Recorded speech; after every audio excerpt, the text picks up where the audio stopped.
ಸಭಾಧ್ಯಕ್ಷರೇ ಉತ್ತರವನ್ನು ಒದಗಿಸಲಾಗಿದೆ. ಮಾನ್ಯ ಸಭಾಧ್ಯಕ್ಷರಿಂದ ಒದಗಿಸಿದ್ದಾರೆ, ಉತ್ತರವನ್ನು ಒದಗಿಸಿದ್ದಾರೆ. ನನ್ನ ಕ್ಷೇತ್ರದಲ್ಲಿ ಎಷ್ಟು ವಿಂಡ್ ಪವರ್ಗಳು ನಡೀತವೆ ಅಂತ ಕೇಳಿದರೆ 41 ಅಂತ ಹೇಳಿದ್ದಾರೆ. ಸತ್ಯ ಏನಾಗಿದೆ ಮಾನ್ಯ ಸಚಿವರೇ, ನನ್ನ ಕ್ಷೇತ್ರದಲ್ಲಿ ಈ ಭೂಮಿ ಕಾಣ್ತಾನೇ ಇಲ್ಲ, ಬರೀ ಫ್ಯಾನ್ಗಳೇ ಕಾಣ್ತೇವೆ ಎಲ್ಲ ಕಡೆ ಕೂಡ. ನೀವು ಕೊಟ್ಟಿದ್ದೀರಿ.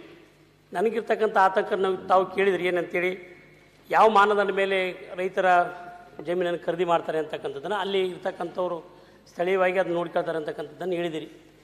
ಬಟ್ ಏನಾಗ್ತಾಯಿದೆ, ಇದರಲ್ಲಿ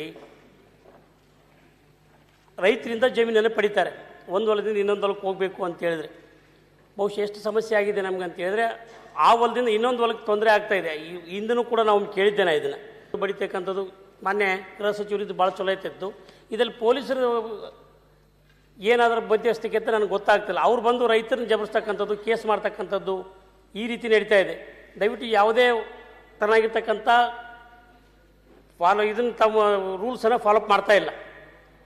ದಯವಿಟ್ಟು ಇದನ್ನು ಕಂಟ್ರೋಲ್ ಮಾಡಬೇಕು. ರೈತರ ಇದಕ್ಕೆ ತಾವು ಬರಬೇಕು ಅಂತಕ್ಕಂಥ ವಿನಂತಿಯನ್ನು ನಾನು ಮಾಡಿಕೊಳ್ತೇನೆ. ಭಾಳಷ್ಟು ಯಾವುದೇ ರೂಲ್ಸನ್ನು ವೈಲೇಷನ್ ಮಾಡಿ ಎಲ್ಲವೂ ಕೂಡ ನಡೀತಾ ಇವೆ. ಅದಕ್ಕೆ ಹಾಗಾಗಿ ಸಮಗ್ರವಾಗಿರ್ತಕ್ಕಂಥ ಒಂದು ಉತ್ತರ ನಾನು ತಮ್ಮಿಂದ ಬಯಸ್ತೇನೆ. ನಮ್ಮ ರಾಜ್ಯದಲ್ಲಿ ಈಗಾಗಲೇ national institute of wind energy ಅವರು ಐಡೆಂಟಿಫೈ ಮಾಡಿದ್ದಾರೆ, ಎಲ್ಲೆಲ್ಲ ನಮಗೆ ಗಾಳಿದು ಎಲ್ಲ ಕಡೆನೂ ವಿಂಡ್ ಮಿಲ್ ಹಾಕ್ಲಿಕ್ಕೆ ಆಗೋದಿಲ್ಲ. ಕೆಲವು ಕಡೆ ಗಾಳಿಗೆ ಚೆನ್ನಾಗಿ ಬರ್ತಾ ಇದೆ, ಅಲ್ಲಿ ಅಂಥ ಜಾಗದಲ್ಲಿ ಮಾಡಬೇಕಾಗುತ್ತೆ. ಈಗ ಅವ್ರು ಹೇಳ್ದಂಗೆ ಅದು ಯಾರು ವಿಂಡ್ ಮಿಲ್ಲು ಹಾಕ್ತಾರೆ ಅವರು ರೈತರಿಂದ ಪರ್ಚೇಸ್ ಮಾಡ್ತಾರೆ. ನಾವು ಅದರಲ್ಲಿ ಇದು ಮಾಡೋದು, ಅವರೆಲ್ಲ ಇದು ನೋಡಿಕೊಂಡು ಮಾಡಬೇಕಾಗ್ತದೆ. ಈಗ ಮೊದಲು ಅನುಮತಿಯನ್ನು ಕನ್ವರ್ಷನ್ ಮಾಡಿಬಿಟ್ಟು ತಗೋಬೇಕಾಗಿತ್ತು, ಅದು ರೆವೆನ್ಯೂ ಇದು ಮಾಡಿ. ಈಗ ನಮಗೆ ವಿದ್ಯುತ್ ಅಭಾವ ಇರೋದ್ರಿಂದ ನಾವು ಹೆಚ್ಚಿನ ಉತ್ತೇಜನ ವಿಂಡ್ ಮಿಲ್ಲಿಗೆ ಮತ್ತು ಸೋಲಾರಿಗೆ ಕೊಡ್ತಾ ಇದ್ವಿ. ಸೋಲಾರ್ದೇನು ತೊಂದರೆ ಅಂದಿಟ್ಬಿಟ್ರೆ ಅದು ಎಲ್ಲ ಟೈಮಲ್ಲಿ ಸಿಕ್ಕೋದಿಲ್ಲ, ಹಗಲು ಹೊತ್ತು ಮಾತ್ರ ಸಿಗ್ತದೆ. ಅದು ಸ್ವಲ್ಪ ಮೋಡ ಗಿಡ ಬಂದುಬಿಟ್ರೆ ಬರೋದೇ ಇಲ್ಲ, ಸೂರ್ಯ ಇರಬೇಕು.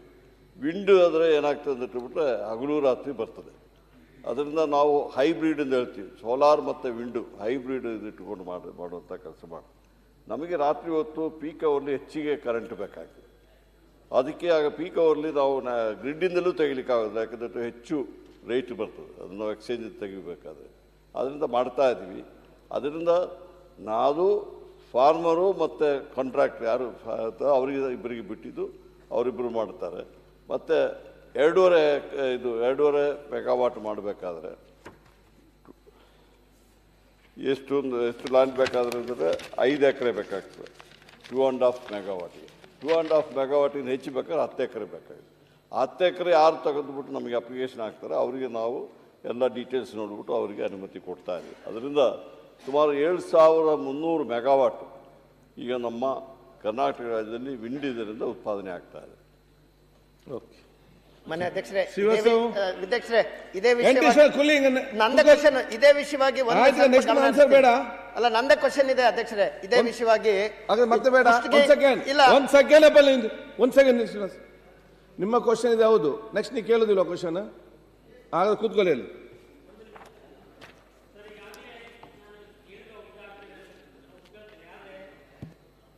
ನಮಗೆ ಸಮಸ್ಯೆ ಆಗ್ತಕ್ಕಂಥದ್ದು ರಸ್ತೆಗಳೆಲ್ಲ ಹಾಳಾಗಿ ಹೋಗ್ಬಿಟ್ಟಿದ್ದಾವೆ. ಭಾಳ ದೊಡ್ಡ ದೊಡ್ಡ ಲಾರಿಗಳನ್ನು ಹೊಡಿತಾರೆ. ಇಲ್ಲಿ ಎಲ್ಲ ರಸ್ತೆಗಳು ಕೂಡ ಸಂಪೂರ್ಣವಾಗಿ ಹಾಳಾಗಿದ್ದಾವೆ.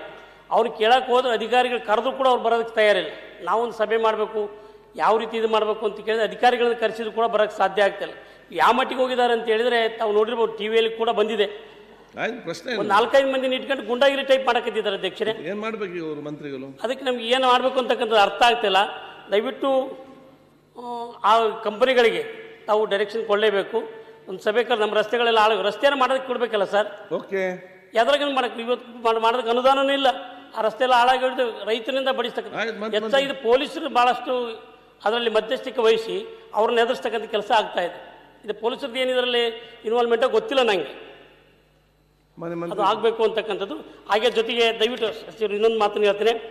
ಬೇಸಿಗೆ ಕಾಲದಲ್ಲಿ ನಮ್ಮಲ್ಲಿ ಈಗಾಗಲೇ ಡ್ರೈ ಇರೋದ್ರಿಂದ ನಿರಂತರವಾಗಿ 3 ಫೇಸ್ ವಿದ್ಯುತ್ತನ್ನು ಕೊಡೋದಕ್ಕೆ ತಾವು ಆದೇಶ ಮಾಡಬೇಕು. ನನ್ನ ಕ್ಷೇತ್ರಕ್ಕೆ ಸಂಬಂಧಪಟ್ಟ ಹಾಗೆ ಕೊರಟಗೆರೆ ಮತ್ತು ಕಲಾಲ್ ಬಂಡಿಯಲ್ಲಿ 33 KV ಸ್ಟೇಷನ್ಗೆ ಕೇಳಿದ್ದೀನಿ, ಅದನ್ನು ದಯವಿಟ್ಟು ಕೊಡಬೇಕು ಅಂತಕ್ಕಂಥ ವಿನಂತಿಯನ್ನು ತಮ್ಮ ಅಧ್ಯಕ್ಷರ ಮೂಲಕ ತಮಗೆ ಮಾಡೋಕ್ಕೆ ಬಯಸ್ತೇನೆ.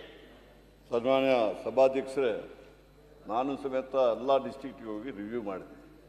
ಕೆಲವು ಕಡೆಯಲ್ಲಿ ಎಲ್ಲ ಕೆಲವರು ಬಂದುಬಿಟ್ಟು ಹೇಳಿದ್ರು ನನಗೆ ಪಂಚಾಯತ್ ರೋಡ್ಗಳು ಭಾರಿ ಜಾಸ್ತಿ ಸ್ಟ್ರೆಂತ್ ಇರೋದಿಲ್ಲ, ಈ ವಿಂಡ್ ಮಿಲ್ ಹೋಗ್ಬೇಕಾದ್ರೆ ದೊಡ್ಡ ಲಾರಿ ತಗೊಂಡು ಹೋಗ್ಬೇಕಾಗುತ್ತೆ, ಹಾಳಾಗ್ತದೆ ಅಂತ ಹೇಳಿ ಈಗಾಗಲೇ ಡೈರೆಕ್ಷನ್ ನಮ್ಮ ಕಡಿಲ್ MD ಅವರಿಗೆ ಡೈರೆಕ್ಷನ್ ಕೊಟ್ಟಿದ್ದೀನಿ. ಯಾರು ವಿಂಡ್ ಮಿಲ್ ಹಾಕ್ತಾರೆ ಅವರು ಆ ರೋಡ್ಗಳನ್ನ ರಿಪೇರಿ ಮಾಡೋದು ಅವರ ರೆಸ್ಪಾನ್ಸಿಬಿಲಿಟಿ ಅಂತ ಹೇಳಿದ್ವಿ. ಅದು ಆದಷ್ಟು ಬೇಗನೆ ಒಂದು ಡೈರೆಕ್ಷನ್ಸು ನಮ್ಮ ಜಿಯೋ ಮಾಡಿ ಕಳಿಸ್ಕೊಡ್ತೀವಿ, ಅದನ್ನು ಮಾಡ್ತೀವಿ. ಮತ್ತು ಇನ್ನೊಂದು ಯಾವುದು ಕೇಳಿದ್ರೆ 33 ಕ್ವೆಶ್ಚನ್ ಕೊಟ್ಟಿದ್ದೇನೆ ಭಾಳ ಹಿಂದೆನೇ ನಾನು ಕೇಳ್ತಾ ಇರ್ತೀವಿ. ಕಲಾಲ್ ಬಂಡಿ ಮತ್ತು ಕೊರಡಕೇರಿ ಕೊಟ್ಟಿದ್ದೆ ನಾನು 33 ಕ್ವೆಶ್ಚನ್ ಕೊಡಿ ಅಂತೇಳಿ. ಮನ್ನಾಪುರಕ್ಕೆ 110 ಕೊಟ್ಟಿದ್ದೆ, ಧನ್ಯವಾದಗಳು ತಮಗೆ. ಅದಕ್ಕೆ ಇವೆರಡನ್ನೂ ಕೂಡ ತಾವು ಮಾಡಿಕೊಡ್ಬೇಕು ಅಂತಕ್ಕಂಥ ವಿನಂತಿಯನ್ನು ಮಾಡಿಕೊಳ್ತೀನಿ ಸರ್. ಈಗ ಸಾಮಾನ್ಯ ಅಧ್ಯಕ್ಷರೇ, 33 ಕ್ವೆಶ್ಚನ್ ನಮ್ಮಲ್ಲಿ ಸಾಕಷ್ಟು ಕೊರತೆ ಇದ್ದರೂ ಸಮೇತ ನಾವು 7 hours ಇರಿಗೇಷನ್ ಪಂಪ್ಸೆಟ್ಟಿ ಕೊಡ್ತಾ ಇದ್ದೀವಿ. ಬೇರೆ ಡೊಮೆಸ್ಟಿಕ್ ಮತ್ತು ಇದಕ್ಕೆ ಕಮರ್ಷಿಯಲಿಗೆ 24 ಗಂಟೆ ಕೊಡ್ತಾ ಇದ್ದೀವಿ. ನಮ್ಮ ದೊಡ್ಡ ತೊಂದರೆ ಏನಾಗಿದೆ, ಇವತ್ತು ನಾವೇನೋ ಬೇರೆ ಸ್ಟೇಟ್ಗಳಿಂದ ಸೆಂಟ್ರಲ್ ಗ್ರಿಡ್ಡಿಂದ ಎಲ್ಲ ತಗೊಂಡು ಕರೆಂಟ್ ನಮಗಿದೆ, ಆದರೆ ಲಾಸ್ಟ್ ಮೈಲ್ ಕನೆಕ್ಟಿವಿಟಿ ಮತ್ತು ಹೆಚ್ಚು ನಮಗೆ ಸಬ್ಸ್ಟೇಷನ್ ಬೇಕಾಗ್ತದೆ. ಆ ಉದ್ದೇಶದಿಂದ ಈಗಾಗಲೇ ಈ ವರ್ಷ 100 ಸಬ್ಸ್ಟೇಷನ್ ತಗೊಳ್ತಾ ಇದ್ದೀವಿ. ಇನ್ನೊಂದು 2-3 ಇಯರ್ಸಲ್ಲಿ ನಾವು 400 ಸಬ್ಸ್ಟೇಷನ್ಗೆ ಈಗಾಗಲೇ ನಾವು ಪ್ಲ್ಯಾನ್ ಮಾಡ್ತಾ ಇದ್ವಿ. ಅದನ್ನು ಇದೆಲ್ಲ ಮಾಡಿಬಿಟ್ಟು, ನೀವು ಲ್ಯಾಂಡ್ ಇದ್ದರೆ ಸಬ್ಸ್ಟೇಷನ್ ನಮಗೆ ಅಲ್ಲಿಂದ ಬೇಡಿಕೆ ಬರಬೇಕು, ಅಲ್ಲಿಂದ ನಿಮ್ಮ ಇದು ಬಂದರೆ ಲ್ಯಾಂಡ್ ಇದ್ದರೆ ನಾವು ಈಗೆಲ್ಲ ರಿಕ್ವೆಸ್ಟ್ ಸಮೇತ ನಾವು ಸ್ಯಾಂಕ್ಷನ್ ಮಾಡ್ತಾ ಇದ್ವಿ. ಎಲ್ಲಿ ಬೇಕಾದ್ರೆ ಲ್ಯಾಂಡು ಇದೆ, ನಾನು ಲೆಟರ್ನು ಕೊಡೋಕೆ ಅಲ್ಲಿಗೂ ಕೂಡ ತಮಗೆ ಬಂದಿದೆ. ಹೆಚ್ಚಿನ ವಿಡಿಯೋಗಳಿಗೆ ಪ್ರತಿಧ್ವನಿ ಯೂಟ್ಯೂಬ್ ಚಾನೆಲ್ ಸಬ್ಸ್ಕ್ರೈಬ್ ಮಾಡಿ, ಬೆಲ್ ಐಕಾನ್ ಕ್ಲಿಕ್ ಮಾಡಿ.